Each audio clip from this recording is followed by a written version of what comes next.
Le récit que vous allez découvrir dans quelques instants est tout simplement terrible. C'est celui d'un accident. Accident dramatique, une chute d'un arbre de plus de 8 mètres de haut. La victime, c'est Luc. Il est aujourd'hui sur notre plateau. Luc est paraplégique. Et si tous les acteurs de ce drame sont identifiés, il reste un gros problème. Établir leur responsabilité. C'est ce que nous allons faire après ce reportage signé Belinda Gervasoni. À 30 ans, voici le quotidien de Luc. 3 séances de kinésithérapie par semaine. C'était il y a 3 ans. Un stupide accident. Il tombe d'une échelle, sa vie bascule. Depuis ce jour, Luc est paraplégique. T'as mal? Oui. Les douleurs, oui, c'est très importante. Est-ce qu'on peut parler d'évolution dans le travail que vous faites avec lui ou pas? Non, c'est de l'entretien. Luc ne remarchera jamais. Une réalité difficile à admettre pour Céline, sa compagne depuis 8 ans. Aujourd'hui, pour la première fois depuis 3 ans, la jeune femme voit l'homme qu'elle aime debout. Je le prendrai bien dans mes bras. Bien sûr. Tu peux? Oui. Attends. Je me tiens dans le bras.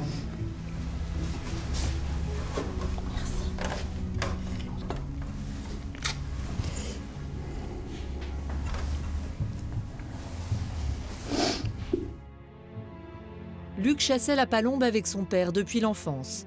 Cet été-là, il lui avait promis de l'aider pour la dernière fois à aménager une palombière chez un ami.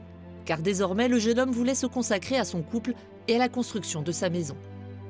En échange de ce service, il pourrait utiliser les outils de son père, nécessaires au chantier de sa maison. Si Luc n'était pas allé à la palombière, s'il n'était pas allé plusieurs fois à la palombière, on aurait pu commencer notre maison. Il aurait pu commencer la maison avec la tour. Et peut-être que ce jour-là, il ne serait pas allé à la palombière. Il aurait eu d'autres choses à faire. Le 16 août 2006, Luc rejoint donc son père et 2 amis dans la fameuse palombière. Il s'agit pour les 4 hommes de poser des appâts, des sortes de pièges accrochés aux cimes des arbres pour attirer les oiseaux dans le cadre d'une partie de chasse. Et ce jour-là, à l'aide d'une échelle et parfaitement équipé, Luc monte à 15 mètres en haut d'un pin pour poser le dernier appât. En bas de l'arbre, un autre jeune homme est chargé de sécuriser l'échelle. Quelques minutes plus tard, la mission est accomplie. J'ai détaché ma corde du harnais, de la corde de sécurité. Je suis descendu à l'aide de mes griffes contre le pin. Et puis après, j'ai détaché cette échelle puisque pour moi, mon travail était terminé.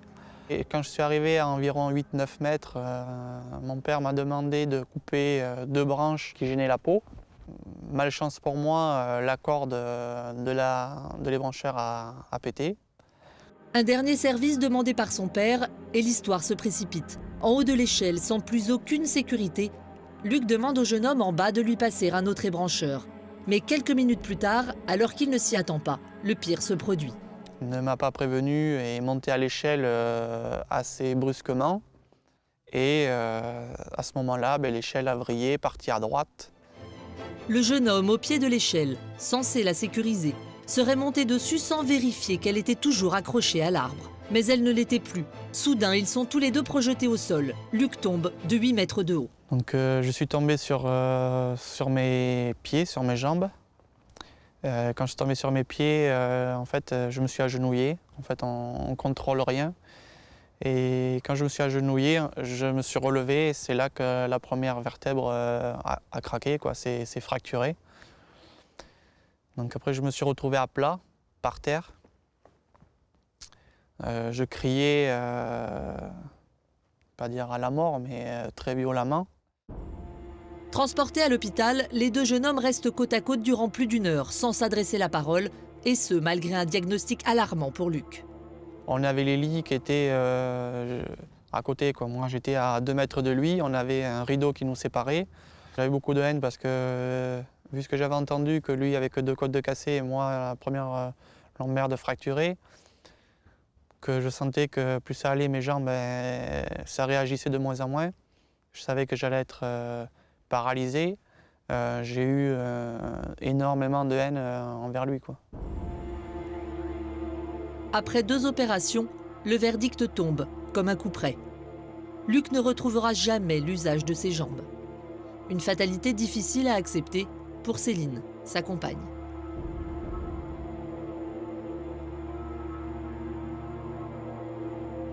première fois que Luc est rentré à la maison, le premier week-end, les infirmiers me l'ont mis dans le couloir. Ma mère n'aurait pas été là, je l'aurais laissé dans le couloir. Il était sur son fauteuil. C'était la première fois qu'il est rentré à la maison sur son fauteuil. Il avait la tête baissée, blanc, rien du tout. Aucune vie, plus de vie, plus rien. Alors c'est ma mère qui a fait là. Qui a parlé, qui lui a parlé, qui m'a aidé à m'approcher de lui, parce que je voulais pas. Je voulais pas. Pour moi, c'était pas mon Luc. C'était pas lui. Comme s'il était mort, il n'y avait plus aucune vie. Il était là, un légume. Donc au fur et à mesure, il a essayé de se bouger. Céline est anéantie. Elle se retrouve face à un homme qu'elle ne connaît plus. Pendant plus de 4 mois, dans un centre de rééducation, Luc s'obstine. Il y croit encore. Il veut remarcher et déjouer la fatalité.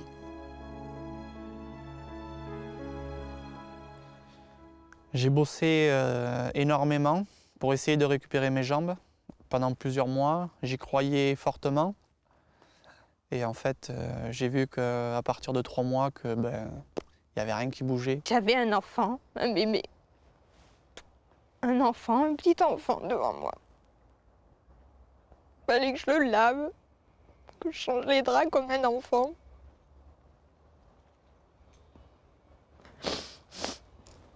Que je m'occupe de lui. Et quand il n'était pas là, je dormais dans une grande chambre.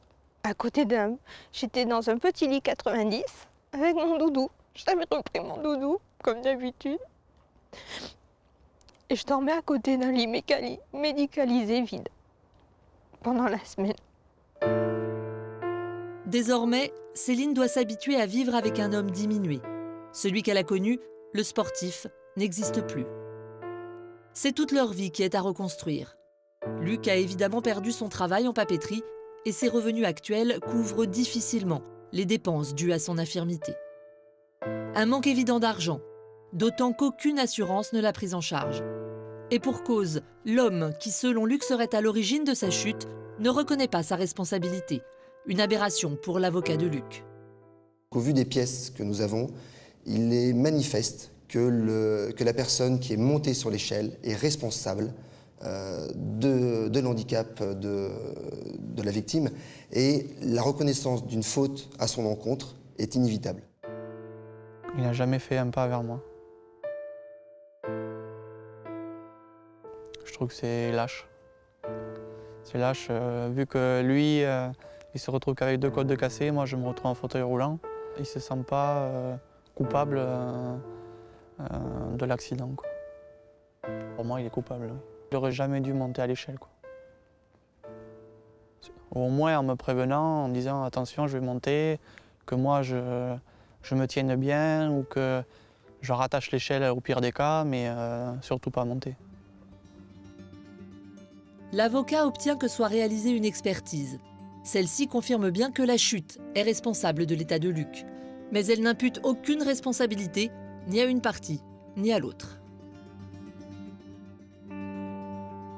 Nous avons reçu ce rapport d'expertise et depuis, il n'y a plus rien du tout. Aucune proposition n'a été faite, ce qui est assez étonnant de la part de l'assurance et même inadmissible, puisque nous sommes à 2 ans de l'accident et cette personne n'a pas encore reçu la moindre indemnisation, la moindre provision.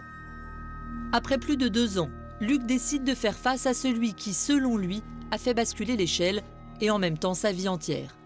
Il se rend en caméra cachée, là où travaille le jeune homme, dans le but de le raisonner. Bonjour. Bonjour, vous êtes le chef de l'atelier? Oui, Excusez-nous de vous déranger, on voudrait voir... il est occupé là. C'est ce qu'on nous a dit, mais peut-être vous pourriez lui dire que Luc s'est déplacé pour le voir, qu'il en a juste pour 3 minutes. Mais a priori, il n'a pas envie de le voir, donc... Il n'a pas envie de le voir. A priori. Vous pouvez juste lui dire que c'est Luc qui est là? Qui? Luc Dumarot. Merci. Il ne veut pas se déplacer. peu bon. Il vous a pas dit pourquoi il voulait pas le voir? J'en sais rien. L'ignorance, la fuite. Voilà l'attitude qui aurait été adoptée depuis 3 ans par ce jeune homme face à la souffrance de Luc. Mais Luc, lui, veut lui parler. Le soir même, il fait une nouvelle tentative à son domicile.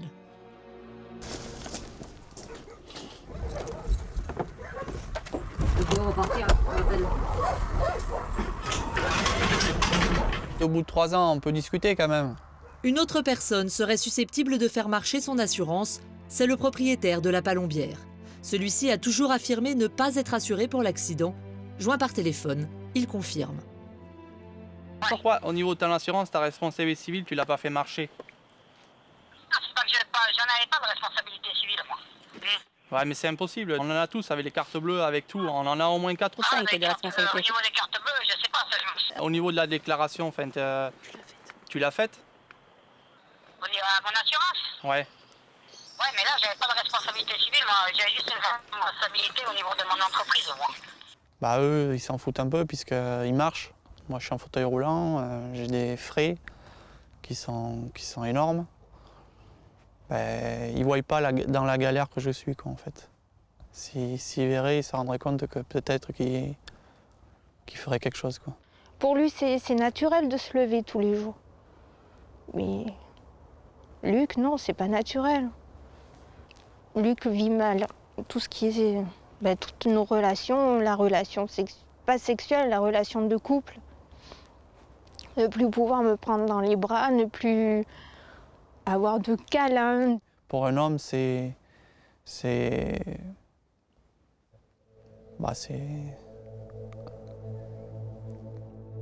Leur vie sentimentale est brisée.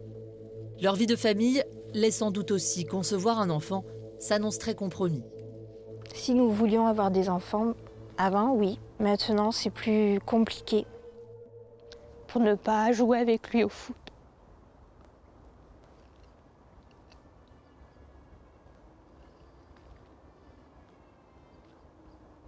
Pour pas avoir de cabane à faire. Toutes ces choses-là.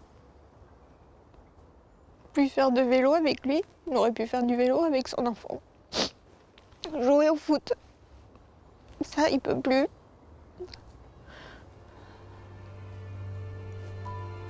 Voilà. Pour Céline, trouver sa place dans la maison est difficile. Tous les objets lui rappellent que l'homme qu'elle aime n'est plus le même qu'avant. Dans la chambre, Luc a un grand espace donc pour passer avec son fauteuil normal et le fauteuil douche. Donc, et moi, donc j'ai juste un petit espace. Donc là, il lui faut toute une armoire à lui pour mettre tout son matériel.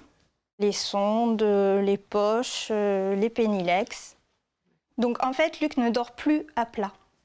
Il est obligé d'avoir le dossier levé parce qu'il ne supporte plus d'être à plat sur le lit. Donc quand il monte, moi je suis plus à côté de lui. Pendant qu'il se sonde, donc il doit se sonder tous les 4 heures. Donc dans la nuit, il me réveille parce qu'il faut qu'il remonte son lit un peu plus haut. Donc aussi ça c'est un inconvénient parce que quand on va faire des courses, il faut qu'on fasse bien attention qu'il soit sondé avant. Les aménagements adaptés au handicap de Luc coûtent cher. Et même s'ils sont indispensables, ils représentent un budget difficile à assumer pour le couple. Pour se doucher, il doit aller sur ce fauteuil. Il y en a pour 1 000 €. Donc ça fait des coûts en plus. Il faut dire que l'handicap, c'est un coût en plus. Tout est 2 fois plus cher que pour une personne normale. Son rêve de bâtir une maison de ses propres mains, Luc doit l'oublier, comme sa vie d'avant. Il faut à présent tout construire autour du handicap. Un projet difficile à mener, mais beaucoup d'amour, c'est ce qui reste aujourd'hui à Luc et Céline pour affronter leur cauchemar. Le jour de l'accident de Luc, ça va paraître bizarre, mais j'ai ressenti une grosse chaleur à moi. Ça m'a pris tout le corps. Et là, je me suis dit, oui, c'est avec lui que je veux faire ma vie. Même s'il est handicapé, je resterai avec lui. C'est pas parce qu'il est handicapé que... Ce jour-là, ouais, j'ai su. Et on continue ensemble.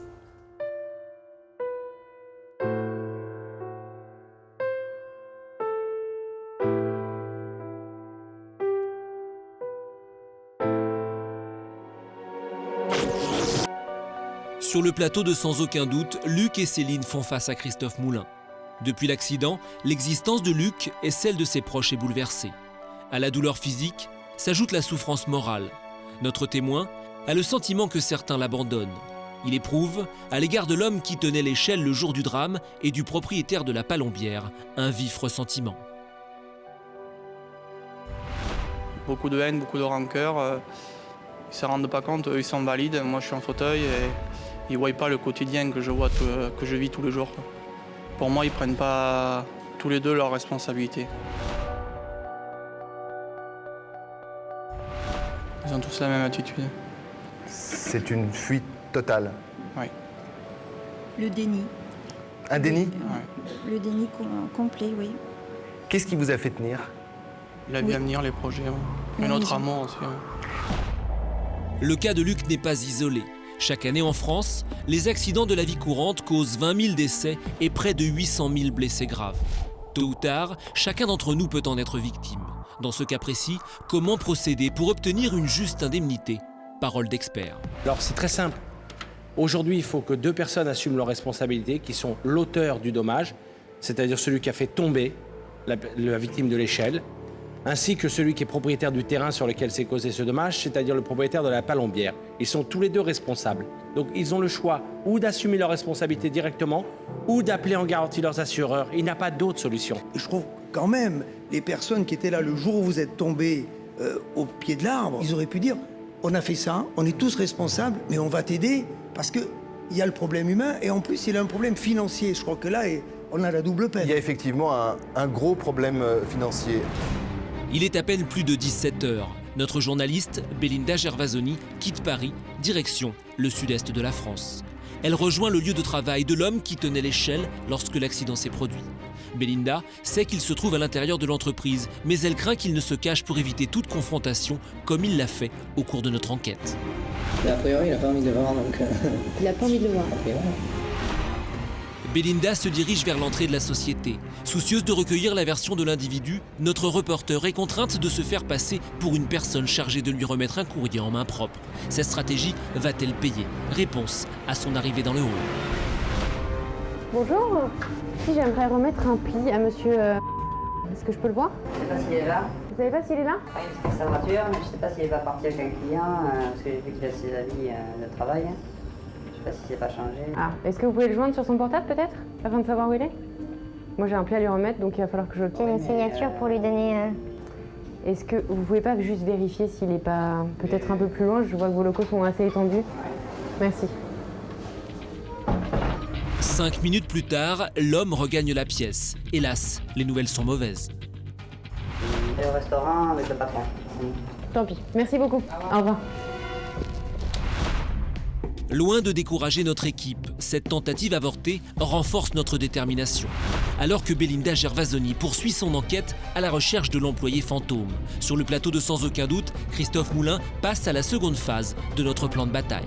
On va essayer, nous, de joindre le propriétaire du terrain sur lequel était la Palombière, sur laquelle vous êtes monté. La régie contacte aussitôt l'homme à son domicile, mais il est absent. C'est sa compagne qui nous répond. Dominique Courtois s'adresse à elle.